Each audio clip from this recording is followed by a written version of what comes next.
네, 오늘은 웨슬리 회심 기념주일이다 그랬는데 웨슬리라고 할 때 특별히 관계 있는 교단은 감리교단입니다. 우리 교단이 어떤 교단일까요? 감리교단입니다.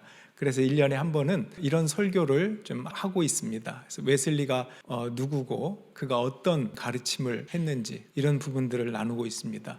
16세기의 종교개혁자 마틴 루터와 칼빈이 있다면 18세기에 존 웨슬리가 있습니다. 존 웨슬리는 감리교의 창시자라고 말할 수 있습니다.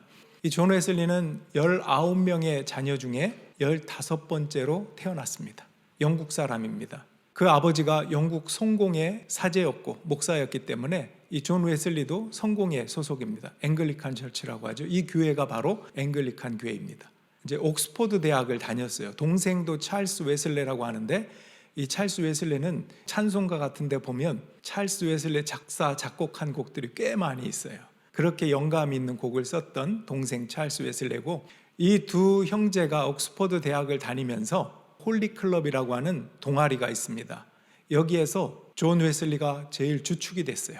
뭘 하냐면 많은 학생들과 성경을 읽고 연구해요. 그 다음에 감옥에 찾아가서 그 죄수들에게 복음을 증거합니다. 뿐 아니라 옷이나 식량 이런 것들을 죄수들과 또 그 주변의 공장에 있는 어렵게 살아가는 사람들에게 나눠주는, 그러니까 사회운동가이기도 하고 복음 증거자이기도 하고 이런 선행의 일들을 많이 했던 학생 때부터 그가 존 웨슬레였습니다.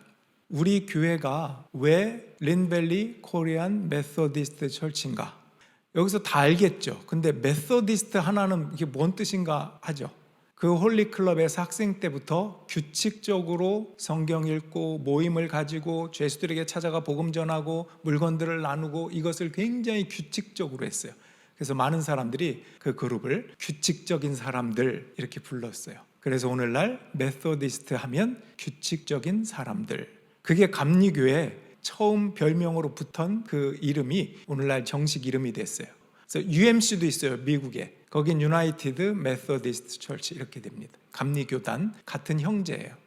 선행의 삶을 이렇게 살아오던 웨슬리에게 도전이 하나 옵니다. 믿음에 대한 도전. 내가 정말 참된 믿음을 갖고 있나? 의문을 갖게 된 그런 사건이 하나 있었어요. 존 웨슬리가 미국 조지아주로 선교하러 떠납니다. 가는 그 길에 폭풍우를 만나요. 배를 타고 가는데 많은 사람들이 우왕좌왕하고 이젠 나 죽었구나 그러고 있어요. 존 웨슬리도 마찬가지예요. 죽음 때문에 두려워하고 있는데 놀라운 일을 목격합니다. 모라비안 교도라고 하는 사람들이 있어요. 이 모라비안 교도들은 체코의 개신교인들인데 로마 카톨릭의 핍박을 받고 그걸 피해서 독일로 이주한 사람들이에요. 이 사람들이 특징이 세계 선교를 많이 해요. 아마 그때도 미국으로 이 사람들도 선교하러 가던 그룹이었던 것 같아요. 이 모라비안 교도들이 찬송가를 부르고요. 편안한 마음으로 그러고 있는 거예요. 폭풍우가 막 치고 있는데 이 존 웨슬리가 볼 때는 너무나 놀랍고 충격적인 거예요. 지금 곧 죽을 판인데 어떻게 찬송가를 부르고 편안한 모습으로 저러고 있을 수 있을까? 너무 놀랐어요. 그게 굉장히 큰 도전이 되었습니다. 그리고 어떤 생각을 하냐면 과연 내가 가진 것이 참다운 믿음인가?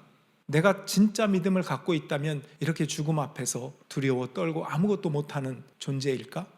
진짜 믿음이 있지 않을까? 저 사람들처럼.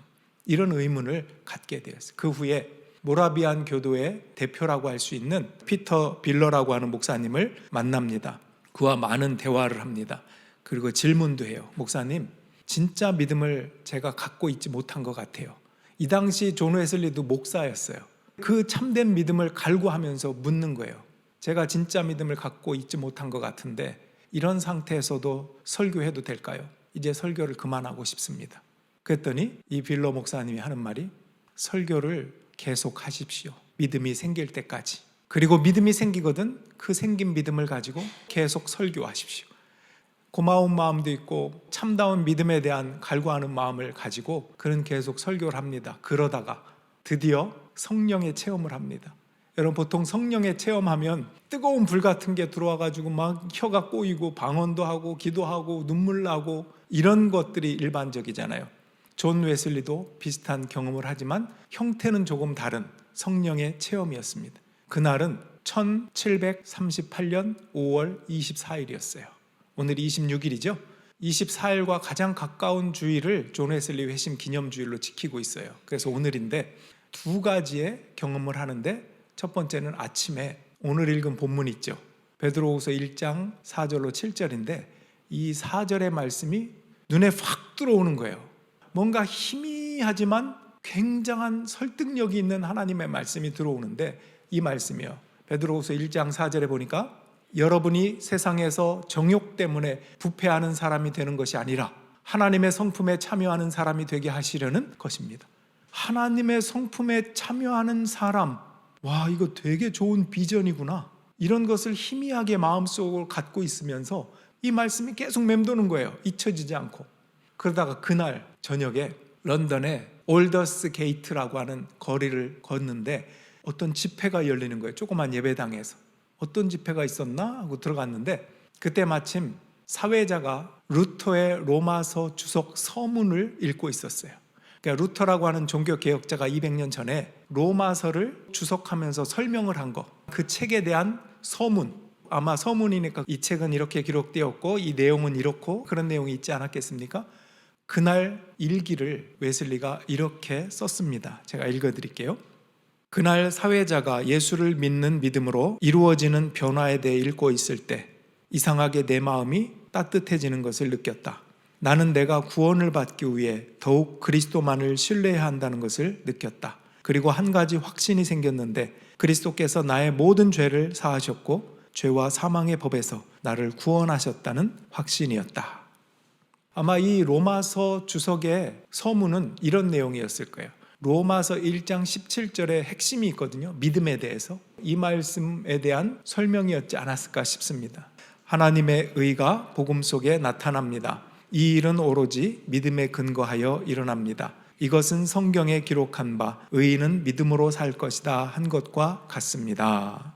그동안 학생 때부터 지금까지 계속 해왔던 선행, 착한 일, 그리스도에 대한 참다운 믿음, 그것으로부터 시작되는 선행이어야 하는구나.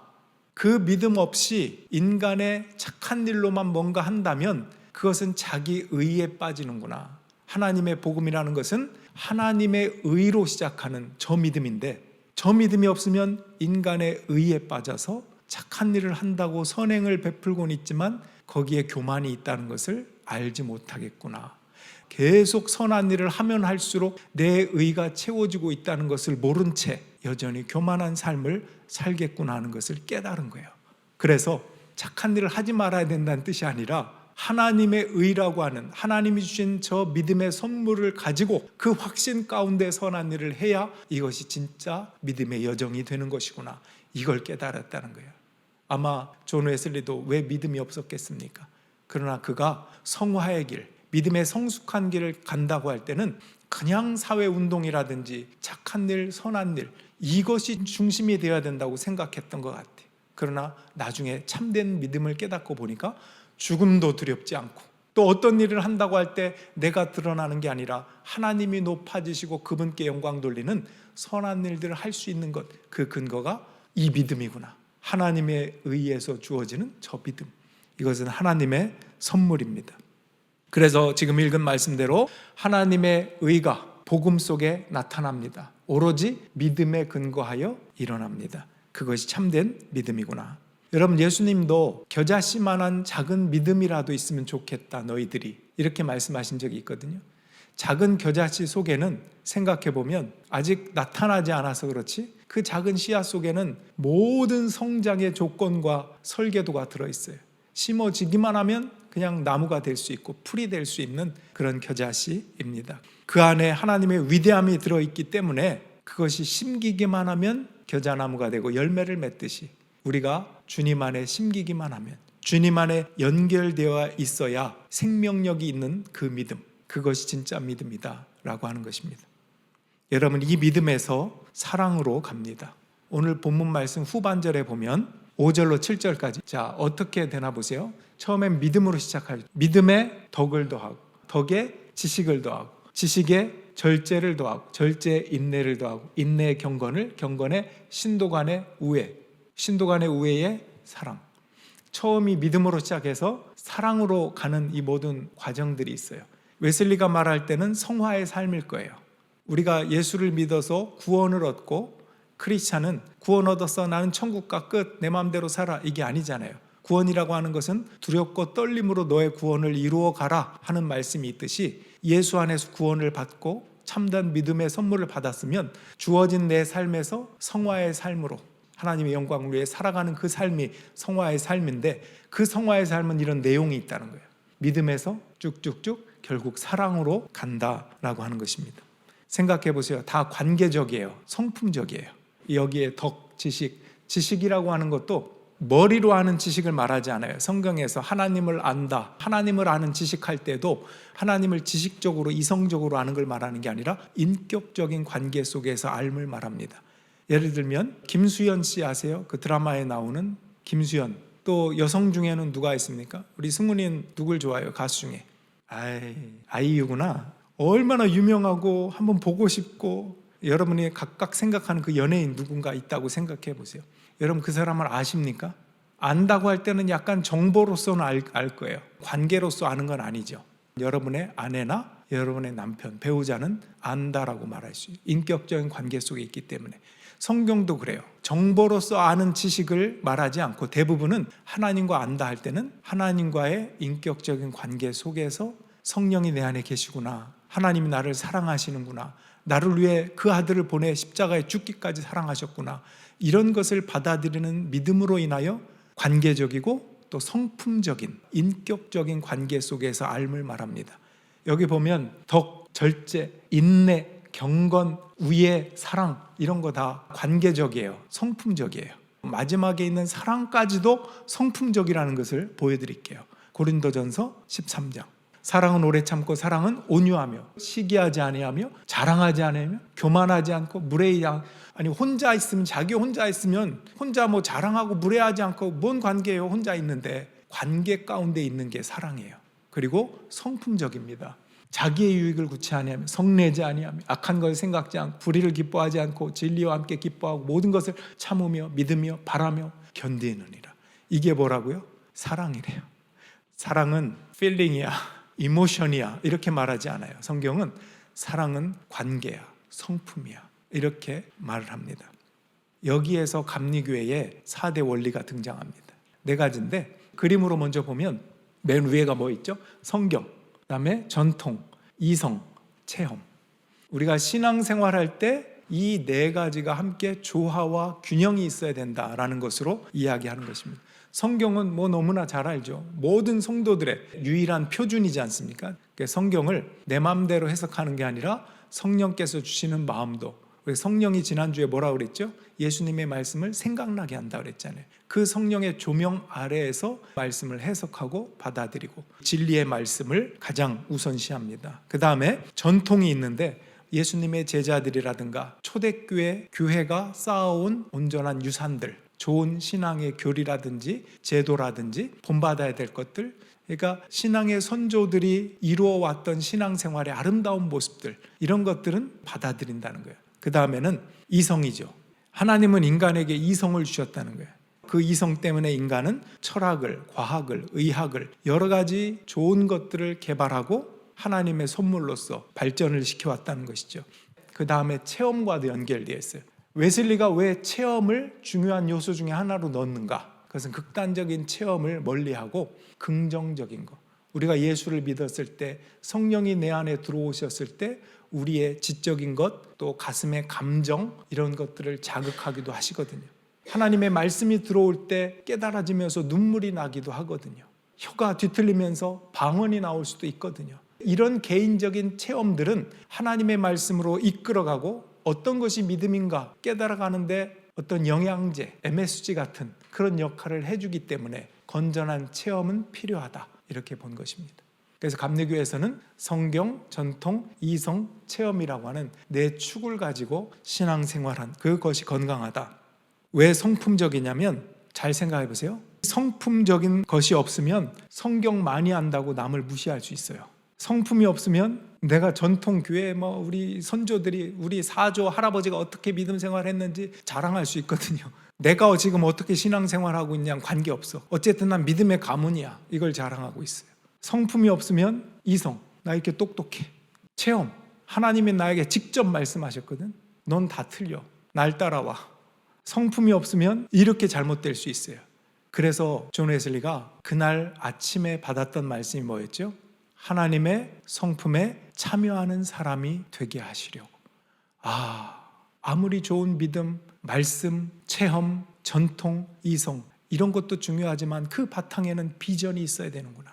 하나님께서 우리를 하나님의 성품에, 누구의 성품? 하나님의 성품에 참여하는 사람이 되게 하시려고. 이건 비전이고 목표거든요. 그것을 바라보면서 이 내 축으로 달려가는 것이 신앙생활이구나.